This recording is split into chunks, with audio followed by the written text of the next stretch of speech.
Good morning, friends. Today we are going to learn the next part of satirical novel.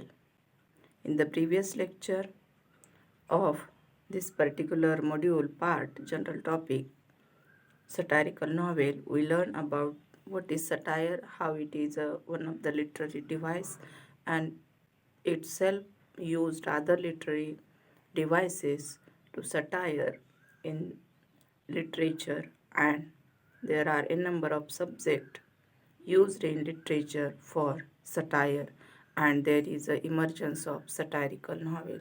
Here the next part of it, types of satire.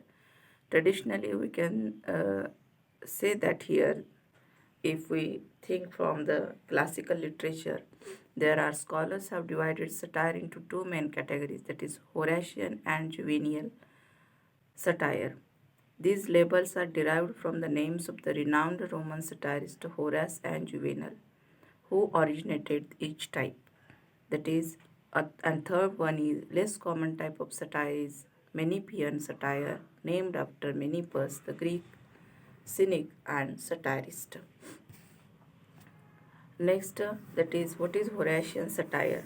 Is a gentler and typical comic form of satire in which the author or narrator takes aim at the common flaws in human beings, with the primary goal of entertaining readers and offering them useful insights into their own behavior. Horatian satire isn't generally written with the intention of bringing about social change. It is only take, takes aim at the common flaws in human beings. Here, Alexander Pope's poem is one of the best example of Horatian satire. That is, the rape of the lock is an example of Horatian satire that gently mocks the English upper class for its vanity and dim-wittedness. On their social behavior, it is satired by Alexander Pope in Rape of the Lock. Next, Juvenalian satire. It is often described as dark or tragic rather than comic. It uses irony to highlight and combat the wrongdoings of public figures and institutions. It is distinguished from Horatian satire by the more hostile tone it takes towards its subjects. For this reason, it is often used in more serious political writing. Here, example of Juvenalian satire is George Orwell's Animal Farm, which is prescribed for you for this semester. Animal Farm is a Juvenalian satire that isn't particularly funny. It ridicules communist governments for their total lack of equality. Next type, Menippean satire. Menippean satire is less common than Juvenile and Horatian satire, though it's the oldest type of satire. Menippean satires target mindsets or worldviews instead of targeting specific people. It is satire on worldviews or target mindsets of the people. There is considerable overlap between Horatian and Menippean satire, since both often target people's stupidity or vices rather than targeting specific people. Though the tone of Menippean satire is often harsher, like Juvenalian satire. Next, how literary devices used in satire. When any writer satired on any political leader or any situations in the society or try to criticize through satire, there are literary devices used to satire. That is, satire often depends on other literary devices to help it achieve its effect. Below is the list of some of the most common devices that satirists employ when mocking their subjects. Keep in mind that these devices are not specific types of satire, but they are just devices that are commonly used as a part of satire or in satire or as in used in genre. First part, verbal irony. Verbal irony refers to the use of words to express something other than their literal meaning. That's why it is called as a verbal irony. In Marathi, we may call it as a leki bole sune lage. This type of irony depends on a disconnect between what is said and what is meant or what is true. So, satirists often use irony to suggest that a speaker is too much of a fool to understand a situation, or worse, a liar. Imagine if a people official told a group of citizens there is nothing to worry about, rather, after a dam had broken before their very eyes. This would make for an effective satire of government's careless response to a natural disasters. So here it is called as a verbal irony. Next, an anachronism. Anachronism is a person or thing that belongs to a time period other than the one during which a piece of writing is said. Satirists might use anachronism to demonstrate how out of touch a subject is with his or her society. For example, if the same public official in the example above told the 21st century crowd not to worry because steamboats would come to rescue them, readers would understand that the implication was that officials were either too incompetent or too clueless to resolve the problem. It is called anachronism. Next, parody. Parody is an imitation of literary style of for humorous effect. Satirical authors use parody to attack literary conventions and traditional forms of rhetoric, often by exaggerating the key characteristics of the genre until they seem ridiculous or nonsensical. For example, in the prologue to Miguel de Cervantes' classic novel Don Quixote, Cervantes satires the pompous literary conventions in his contemporary Spain by creating his own over the top imitations of the elaborate poems than other authors commonly cited in the prologues to their works.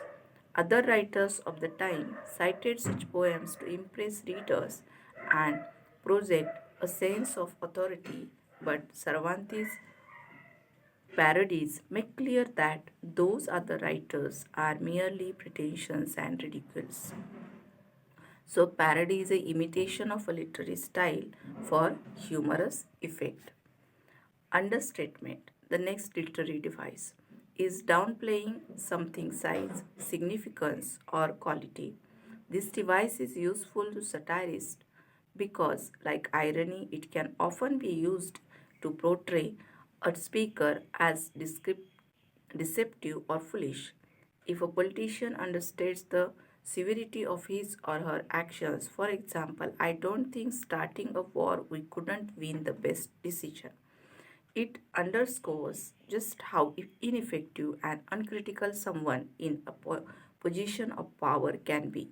So, understatement is a downplaying something's size or significance or the quality. Next, overstatement.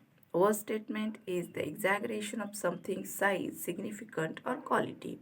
This device can also be used to underscore a speaker's shaky grasp or the reality of any given situation. A politician might overstate the extent of his or her achievements. This was the best bill ever passed. So, satirists use the device to expose the disconnect between what someone says and the reality of the situation. So, in overstatement, he is exaggerated something's size or the quality. Next, juxtaposition is a literary device in which an author places two things next to each other to highlight the contrast between them. In satirical writing, juxtaposition is especially effective when the combination is unexpected.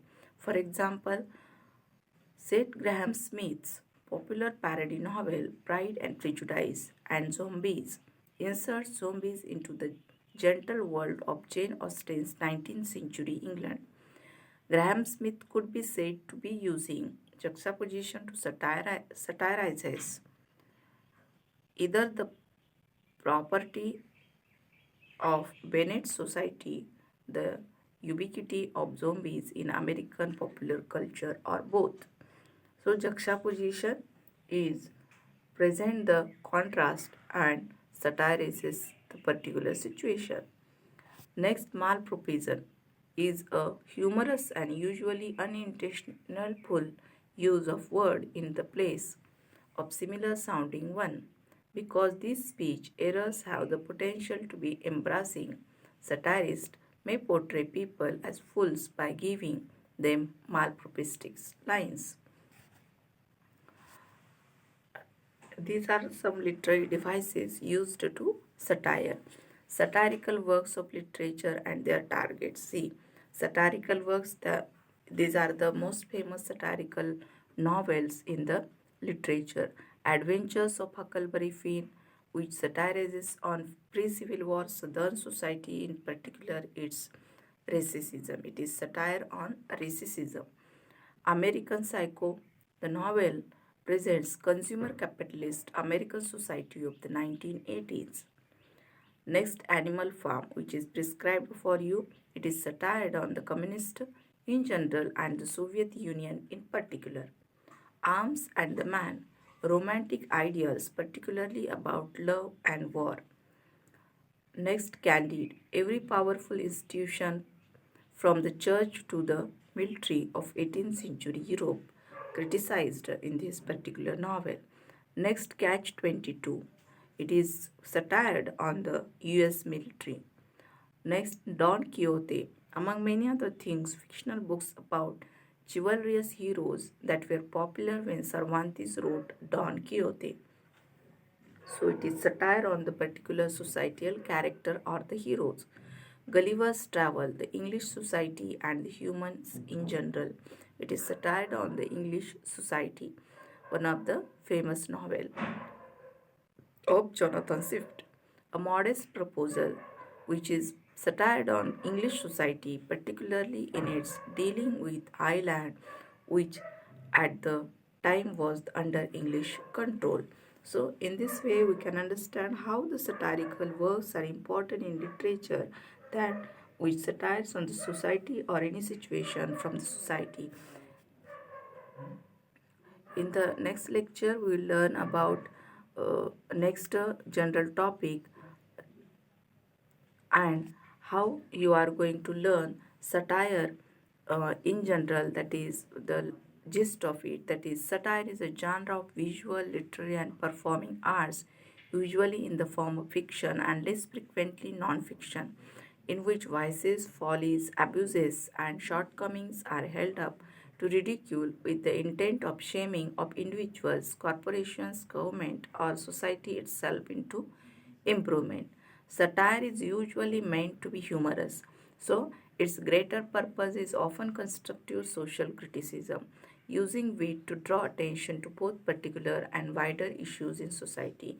So, in this way, we can understand how satire is usually meant to be humorous. If we can take example of Gulliver Travels, we can understand how Gulliver's Travels satirizes on the English society and its follies. Here, Gulliver Travels, George Orwell's Animal Farm is a satirical novel in which Orwell, like Swift, attacks what he saw as some of the prominent follies of his time. Broadly speaking, Animal Farm satirizes politicians, specifically their rhetoric, ability to manipulate others, and insatiable lust for power. So, in that way, we can understand what is satirical novel. In next lecture, we will learn about the next general topic. Till then, stay home, stay safe.